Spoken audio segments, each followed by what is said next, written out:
ายดีพี่น้องสบายดีเหมือนทุกคนเด้อมาพบกับแม่ใส่น้องตู่พบกับสิได้พาแม่ใส่ไปกวดตาแม่ใส่เจ็บตาได้อาทิตย์2 อาทิตย์แล้วพี่น้องเลยก็เลยให้อยู่โบคักบ่แน่เบิ่งคือว่ามันเป็นตุ่มอยู่ในตาพี่น้องก็เลยสิพาไปห้องหมอใหญ่เพื่อสิหม้อไฟจะหมดเลยเวลาติดจักรแล้วก็ไปถอดหม้อไฟจักรกระดับ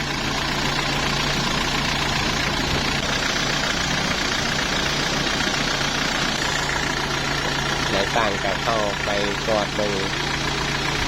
ในใดสตัดจะมีสายลุดมันมีจังใดตอนนี้ก็กำลังเบิ่งทางในทางนอก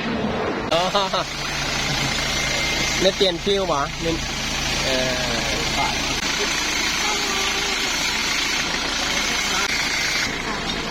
แล้วเนาะโอ้ยดีใจละไปต่อปฏิพี่น้องไงเข้าสวรรค์เต็มกันมั่นใจนะถ้าว่ารถบนสากนี่ยันมันดับอยู่ครึ่งทางก็มั่นใจแล้ววันนี้ใจโยยันมันดับอยู่ครึ่งทางกับปานนั้นเที่ยวว่าบนแน่เด้มันเที่ยวสากพี่น้องเข่งคอมเตอร์ก็ขึ้นแล้ววันนี้นะโอ้ยดีใจก่อนเข่งคอมเตอร์บุกขึ้นใช่เลยคอมเตอร์ขึ้นวะเร่งขึ้นท้ายเร่ง40-50มันก็เห็นขึ้นหมดแล้วนั่นก็มั่นใจแล้วพี่น้องวันนี้ดีใจแล้ววันนี้หลุดก็ดีตาคนก็สิเป็นปวดเบิ้งวันนี้ยันมาบอน้องหมอตาดีซ้ำแล้วบดจักดีเนาะกำลังเข้าสวรรค์พี่น้องไปนำกันเด้อพี่น้องเดี๋ยวนี้กันระหว่างสวรรค์เซโนกาพี่น้องลงก็จะใส่น้ำมันเติมน้ำมันก่อนพี่น้องเติมน้ำมันกันเด้อพี่น้องยันน้ำมันบดขึ้นได้เนาะน้ำมันก็ขึ้นได้ส่วนใน20,000กับ4ก็ขึ้นเฮ้ยธรรมดายังยืนในเก่า20,449กีบเหลือพี่น้องหมดแซนน้ำมัน2 แสนได้9 ลิตร700สูตรบ้านดอนปลาไหลไปทำเบอร์เจ้าตาดังคอถือว่าอยู่ในที่นี้พี่น้องไงเข้าไปข้างในกันเมื่อทันหัวบอลกดแทอยู่บอลใดไม่ใส่กำลังไปเข้าไปปรึกษาแพทย์ก่อนการ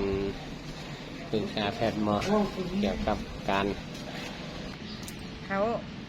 าไปหน่อยกับกระซองเบิ่งแล้วเขาขวัดออกเลยมันมีแนวนั่นก็เป็นเหงื่อเป็นเหงื่อมันพูขึ้นนะแบบมันปุ่งไม่ได้เจ็บเหรอเจ็บนิดนึงเจ็บเขาไม่ได้เครื่องอะไรได้วันนี้แล้วก็ไปซื้อยาซื้อยาหยอดเนาะคุณละหมอห้องวันไปห้องคุณแล้ววันจ่ายยาคุณแล้วไปมันนี่คือเก็บเลยแล้วกันบ้าเลยจำเม็ดเข่านะครับมันเป็นตุ่มยุนแจนี่ยุนแจพี่นี่เขาก็เอาออกเก็บเป็นมีดเลยเป็นตะยามีดควัดเอาน้ำตากันเงาระบาดโบลีไปบัดนี้นะไปซื้อยาหยอดแล้วก็นอนพักผ่อนอยู่เฮือนจะได้ขับให้แข็งแดงประมาณเดือนเลิกครับแดดจะกล้าทำได้ครับแดดแม่นมันมีอาการเจ็บขึ้นตึมแดดระยะมันป่งอีกเดี๋ยวมันป่งบายถือล้มไม่ถือแว่นตากันล้มใส่แว่นตากันไว้ไปวันนี้ไปปลายาแล้วกลับปลายากันพี่น้องไง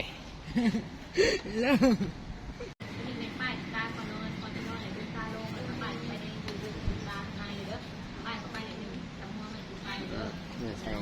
รองเท้ายา แพทย์เพิ่นกำลังแนะนำการนำใส่ยา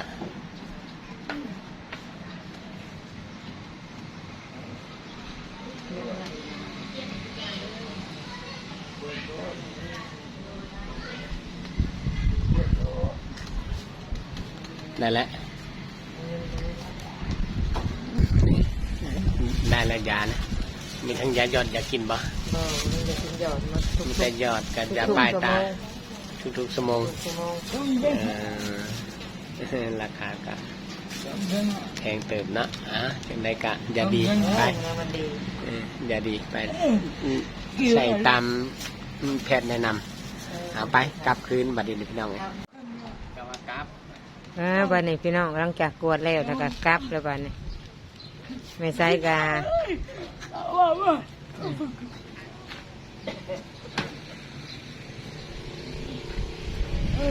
พากันเมื่อแล้ววันนี้เมื่อน้ำบ่เมื่อน้ำมาแล้วทำเมื่อแล้วไปขึ้นเด้ใครเนี่ยสบายดีไปยังมายังเอานี่เอาเครื่องโอ้พี่น้องเพิ่นมาเอาเครื่องอยู่ในศูนย์เครื่องบริจาคคนนั้นคนถูกยากเด้พี่น้องแล้วก็พอดีไปซ้ายก็มาแต่สวรรค์กับพระองค์ พอดีมาพบ พี่น้องแล้วก็เลยเอาเมื่อน้ำ ก็เลยเอาเมื่อนำพี่น้องเอ้ยพอกับเพิ่นก็เสียแต่น้อยคนแรกก็อยู่สองแม่ลูกพี่น้องเอ้ยมีโครงการอยู่ในอยู่รักเก้าได้พี่น้องแล้วก็เจ้าเอาให้มียังแน่แม่ผิวมีหลายอย่างเรื่องอุปกรณ์เรียนอุปกรณ์การเรียนโอ้ดีนะเป็นซอเป็นเสื้อผ้าแพร่สินกระเจ้าโทรบอกว่าเลยก็บอกแกนั่นแหละมันมาเอาซุกแล้วเพราะว่ามันสาวเอื้อทำการแม่ว่าต้นบ้านใครเข้าไปบ้านต้นบ้านแม่นอนแล้วก็เขาเงียบไปบ่ทางบ้านบ่บอกหรือว่าทางไหนในบ้านนะคะในบ้านวังโอ้มีบ้านเฮามีไผเลยเนาะมาบ่มีแต่เจ้ามีแต่เฮาน่ะโอ้ดีแล้วจบแล้วเจ้ากระโดดแล้วเนาะมีโครงการช่วยเหลือจากคนทุกข์ยากเพิ่นแจ้งไปบ้านเนาะและบ้านเพิ่นกาแจ้งต่อ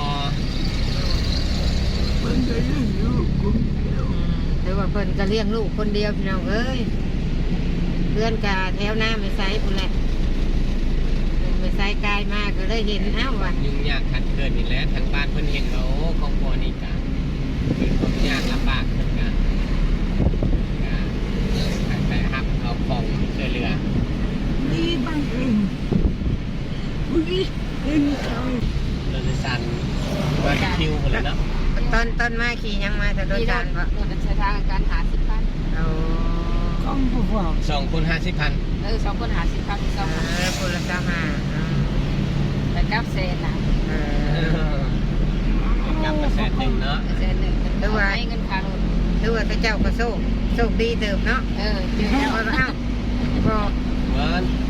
ขี่รถกายมาเอาคือคนบ้านเฮาได้หันหน้าเป็นรูปมันเมนซับผิวก็นะคนว่า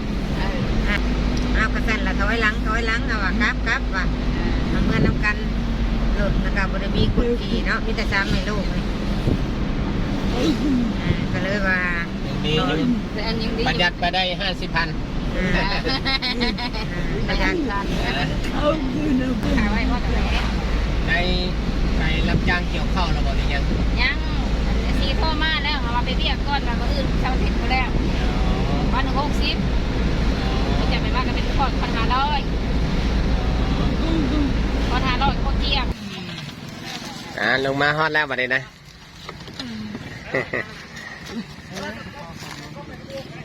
ฮอดแล้วฮอดเฮือนเฮาแล้วบ่เป็นยังพากันเมื่อย่างไปทางพุ่นแหละพี่น้องเฮือนเพิ่นกันยืนทางท้องไห้ท้องนาพุ่นแหละบ่เป็นยัง